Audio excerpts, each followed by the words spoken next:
Hey guys, you're OSMediaXseries.com. You're watching a retro review of the Nokia 6103B.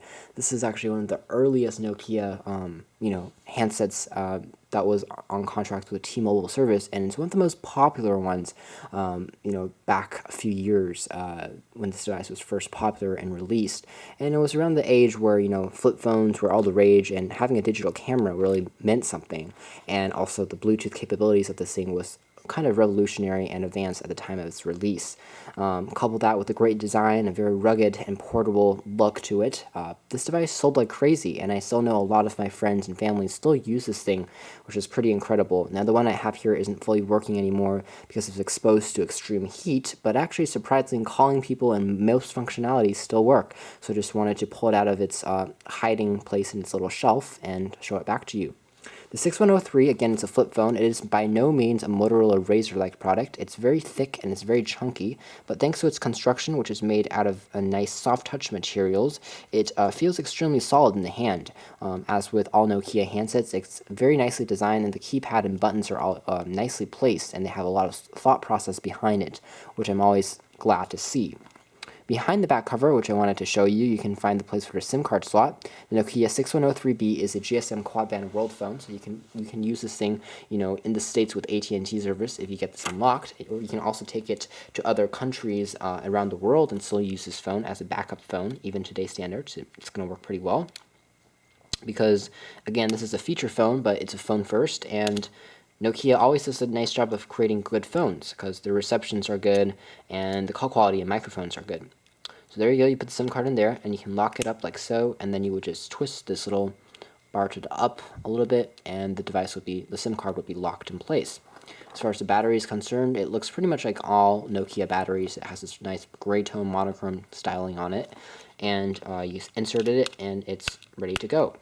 The Nokia 6103, although it has that camera capability and a few multimedia advanced functionalities on here, it actually doesn't have a micro SD or any type of expansion card slot. This is very surprising for me. Basically means the amount of memory built into this phone by default, which is very minimalistic as you might expect, is basically it. I can only take a few pictures, and after I'm done, I have to either send them out using a computer by connecting it to my computer, or I can use Bluetooth or MMS or text messaging to send it to my friends and then delete the image once I sent it out. So those are basically my only options. Taking a look at the design, on the front here we have access to a very basic VGA quality camera. It's very low megapixel and very low, it's not even megapixel, it's very low quality, but it does the job nicely, and it's protected by this nice large plastic on the front. And beneath the Nokia logo we have a very large front-facing display, and this is a nice display for viewing, when someone's calling you, their phone number, for caller ID information. It also acts as a viewfinder for the camera when I'm closing the phone, so I can see myself using this camera, using the screen on the back. It's bright, vibrant, its backlight is blue, so it's easy to see even in darker conditions. The left-hand side of the device houses the volume rocker, which is always a nice feature to have, especially because some phones have the volume rockers built into, the menu settings, so it's hard to get to when you're calling someone. The bottom of the phone has access to a charging jack, which is proprietary, which we don't like, and also doubles as a headphone jack, which is pretty horrible because it means if I want to listen to music or my ringtones, I have to have an adapter before I can hook up a pair of headsets, even for calling people as well, so it's not that good. On the right-hand side of the device, you have access to a dedicated hotkey for, accessing different applications I can set in the settings. On the top, we basically have a loud lanyard/speaker port, which is pretty good because the speaker is in a location which won't be disturbed when I'm holding the phone, and as a result it's loud and clear at pretty much all times. And we also have the actual antenna stub, which was of course very popular back then.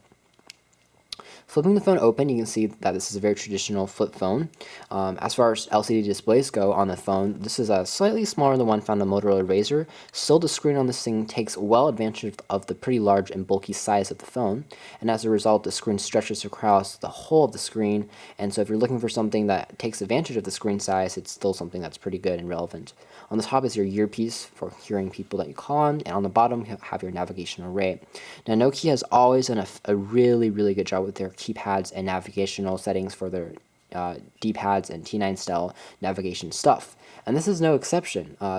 the D-pad and keypad on this thing is risen up with the surface that's really comfortable. All the buttons are super large, and so as a result, even when I'm calling and texting without directly looking at the buttons, I can feel my way around. And people with even the largest fingers will be able to use this keypad extremely comfortably. The buttons are tactile, responsive, and easy to press, and it still remains so in today's standards.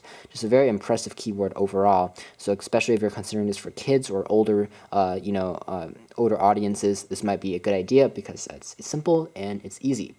As far as the D-pad goes, it's a 5-way D-pad which goes up, down, left, and right, and also an OK button. And surrounding the D-pad is a separate ring that also doubles as your hotkeys for accessing your menu and also your call log, and these are easy to set and program. And also you have a talk and end key that doubles as a power on and off key. And what's impressive is that the design on this thing is simple and yet understated, so it doesn't look too messy or clustered by making the phone, making this whole thing look like it's one button, but really it's 4. So Nokia did a really good job with spacing, did a really job with tactile feedback. Overall, a great keypad as far as keypads go. Now, taking a look at this phone in terms of call quality and stuff, we found that call quality was very good. Of course, you might expect from such a basic phone or a feature phone, call quality comes first, and it comes first above anything else. And as a result, the microphone chips on this thing is really superb. If I'm calling someone, they would actually think I was calling from a land phone instead of calling from a regular cell phone. Reception was always very strong, and the same thing can be said from the earpiece or even the speakerphone. When I'm calling someone, I could hear them at all times. There was no static, and wherever I walked, it was very consistent call quality. And battery life. Oh, back in the days where smartphones were not all the rage, the battery on this thing was actually terrific. It could last for about a whole week of usage. By turning this thing on and off periodically, it would still last, and then I would charge it again. Back in the days where battery life was good, if you can last through a week or 2, and now we look at something like a smartphone, we say, oh, the battery life is good if it can last through a day. You can just really show you how far we've gone, and in terms of expectations, pulled those up, because more and more technologies require more and more battery life and battery juice. Otherwise, a great solid phone. In terms of Bluetooth goes, you can play back music with it or call people using the Bluetooth capabilities. As far as games goes, it's very basic versions, nothing too spectacular. Just wanted to get a quick look back at this phone that really was back just a few years back, super popular and very revolutionary. Obviously, the model here, I have some LCD damage, but still, it works well. This was actually my primary phone about 5-6 years ago, and I dropped this thing consistently. I dropped it like 2 times a day. I was very clumsy back then, you could say, and it still survived all those things. As far as the core functions go, like calling people, I can still do that with this phone. Just can't see it as well, obviously, but still it works, as advertised. And overall, Nokia 6103 was kind of a milestone, in my opinion. It really put Nokia on the map, especially here in the United States, whereas in the past, Nokia was something that's more reserved for European countries with unlocked smartphones that tend to be more expensive. This was something of a rarity here in the U.S. And overall, it's certainly enjoyable to look back at something that was so popular once, but today would be regarded as a super dumb phone, as they say. So thanks for watching here at osmvtxreviews.com, a retro look back at the Nokia 6103 feature phone with Bluetooth capability and a VGA quality camera built in.